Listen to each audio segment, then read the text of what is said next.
Hola, hola, bienvenidos a esta primera noche de visión, noche de liderazgo aquí en línea. Hoy no estamos en el templo como acostumbramos, pero espero que esta noche sea de mucha bendición para todos nuestros líderes que se capacitan y se preparan para lo que Dios tiene y lo que Dios quiere con Iglesia Su Presencia.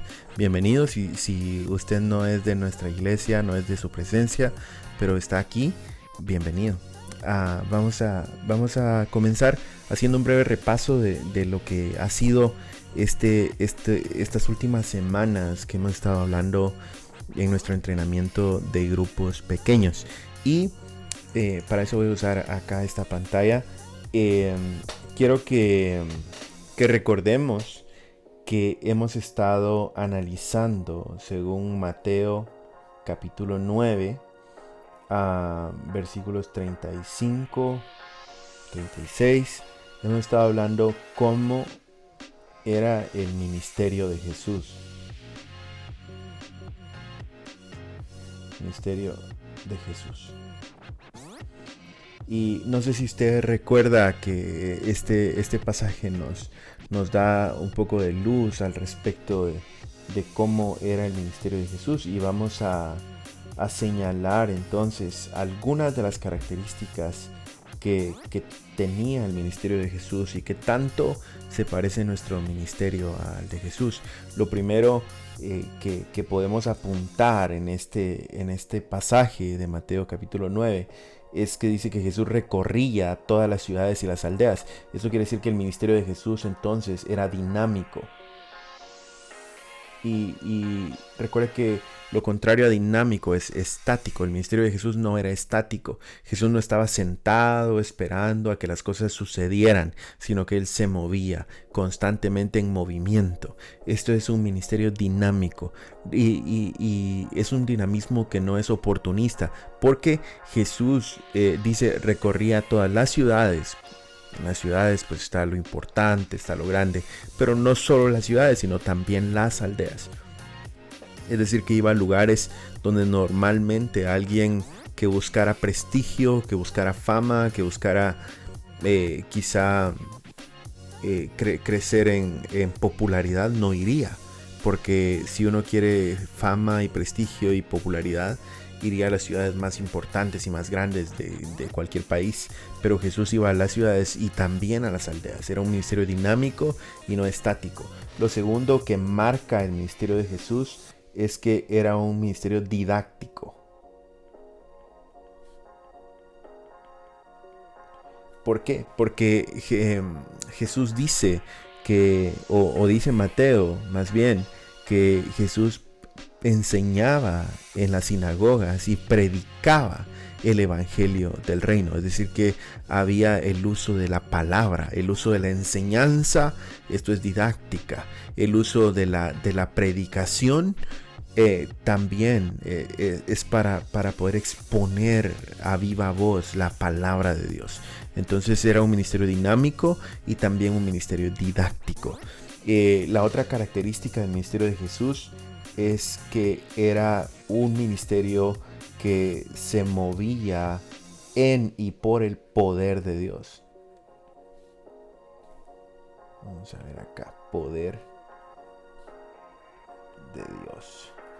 Dice que Jesús recorría enseñando, predicando y sanando toda enfermedad y toda dolencia en el pueblo. Y entonces vemos que el ministerio de Jesús estaba marcado por el poder de Dios.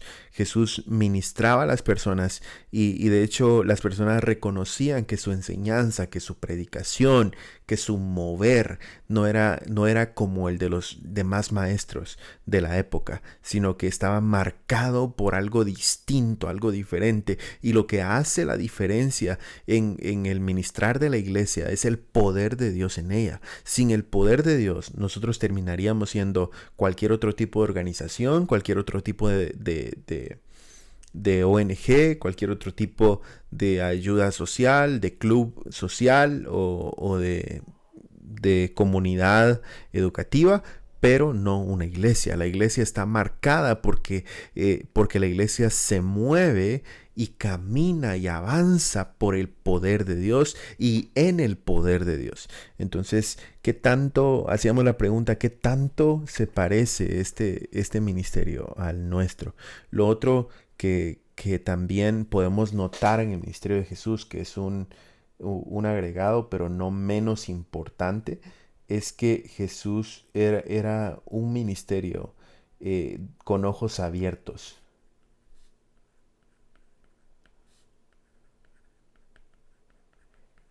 ¿Por qué con ojos abiertos? Porque dice que Jesús se detuvo a ver a las personas. Sí, a ver no solamente sí de reojo, sino a contemplar a las personas. Y al momento de contemplar, al momento de detenerse a ver, el corazón de Jesús fue conmovido. Y dice que Jesús, todas sus entrañas se conmovieron. ¿Por qué?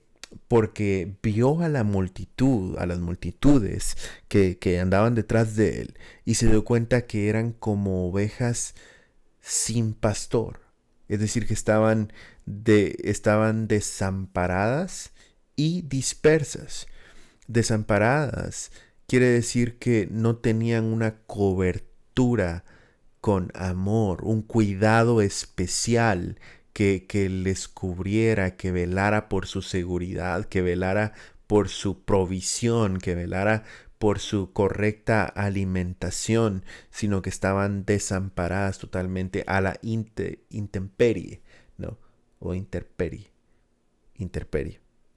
Bueno, después lo googleamos la palabra. Estaban al aire libre, a su suerte. Si llovía, pues, y no había un lugar donde cubrirse, se mojaban y se enfermaban y nadie las curaba, nadie vendaba sus heridas, nadie iba corriendo a rescatarlas cuando estaban en peligro, cuando estaban enfrentando a algún lobo feroz o alguna bestia que quisiera comérselos vivos. Nadie velaba y veía por ellos, ¿no? Y esto es precisamente la mejor definición de ministerio. El ministerio se puede definir como lo contrario al desamparo. ¿Sí? Ministrar es amparar a las personas con el amor de Dios, es decir, cubrir con el amor de Dios, vendar heridas, aconsejar, instruir, cuidar, corregir, todo esto que conlleva amparar a alguien desamparado. Eso es ministerio, eso es ministrar en el nombre de Jesús. Entonces, era un ministerio con ojos abiertos que veía más allá de la apariencia física de las personas, veía cuál era su necesidad espiritual. Y la necesidad espiritual de las personas a las que Jesús se detuvo a ver era una necesidad de cobertura, de ser cubiertos con el amor de Dios. No estoy hablando de cobertura, dicho sea de paso, en términos de iglesia neopentecostal, yo te voy a dar mi cobertura porque yo soy apóstol. No, estoy hablando de cubrir con el amor de Dios, de vendar las heridas de aquel que está herido, de levantar a aquel que está caído, de animar a aquel que está decaído, de aconsejar a aquel que está sin norte, sin saber qué hacer, de interceder por aquel que está perdido, de orar, de visitar, de ministrar. De todo esto estoy hablando con cubrir con el amor de Dios. Entonces era un ministerio dinámico, didáctico, que se mueve en y por el poder de Dios, y un ministerio con ojos abiertos. ¿Qué tanto se parece a esto nuestro ministerio? Lo que hacemos como iglesia. Luego también analizamos el momento en que Jesús envía a sus discípulos a predicar. Y primero envía a los 12 y los envía estratégicamente. Los envía no todos juntos, sino que los divide en grupos pequeños de 2, de 3 personas. Y les dice, vayan y cumplan la orden que les voy a dar. Y no lleven nada extra, nada que les pese en el camino. Ustedes van a ver cómo en el camino todo lo que necesitan se les va a ser provisto. Ustedes enfóquense en ir y cumplir, y el Señor les da autoridad espiritual para hacer esta misión. Primero a los 12 y luego, después de los 12, Jesús también escoge a 72. Otras versiones dicen 70. Y a estos 70 los envía de 2 en 2 y los envía con esta comisión. Ahora la pregunta que nos podríamos hacer es: ¿por qué Jesús no lo hizo todo él solo? ¿Por qué Jesús tiene que llamar a 70? ¿Acaso no es mejor él que 70 o que 72? ¿Acaso no es mejor él que 10,000 hombres?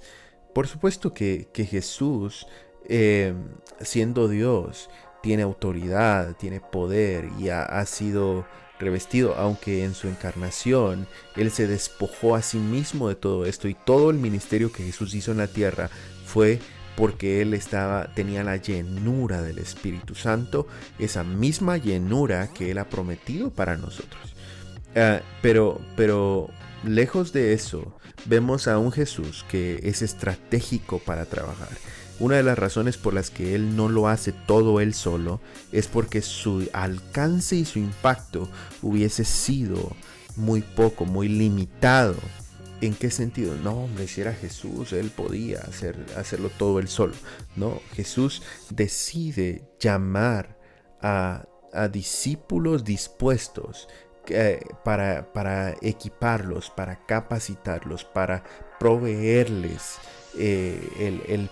de poder, y luego enviarlos a cumplir la misión, porque sabía que 12 son mejor que uno. Y Jesús también sabía que 72 son mejor que 12 y mejor que uno. Entonces, la forma de trabajar de Jesús no es una forma egoísta, centrada solamente en el mismo, o que busque o pretenda la fama y la popularidad que el mundo ofrece, sino que el ministerio de Jesús está centrado en su misión de proclamar las buenas noticias al mundo de que hay un camino que Dios ha provisto, una verdad y una vida que Dios ha provisto en Cristo Jesús, él siendo el mensajero y a la vez el mensaje.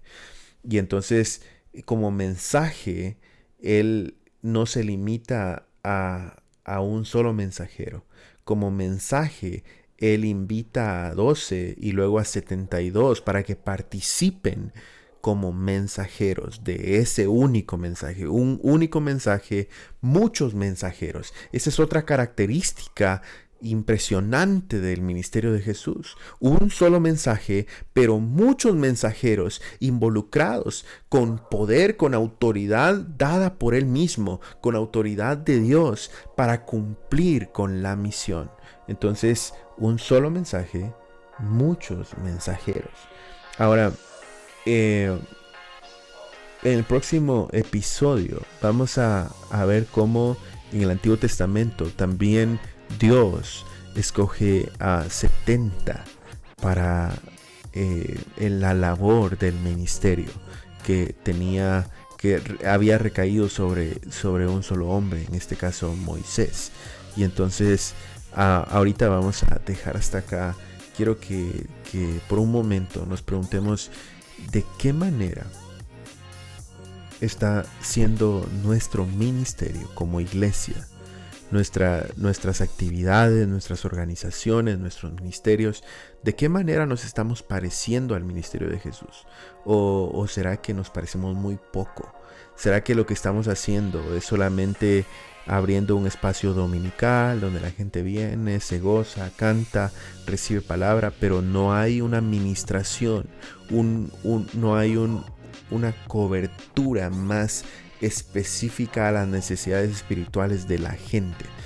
Y entonces vamos a seguir hablando de cómo la Biblia nos instruye a cómo debemos organizarnos para el ministerio. Esto es algo fundamental que Jesús nos enseña con esta organización. Él está organizando de manera estratégica a los mensajeros que, dotados de poder de Dios, van a ir y proclamar el único mensaje, que es que el reino de los cielos se ha acercado por medio de Cristo Jesús. Entonces vamos a dejar hasta acá y nos vemos en la próxima enseñanza.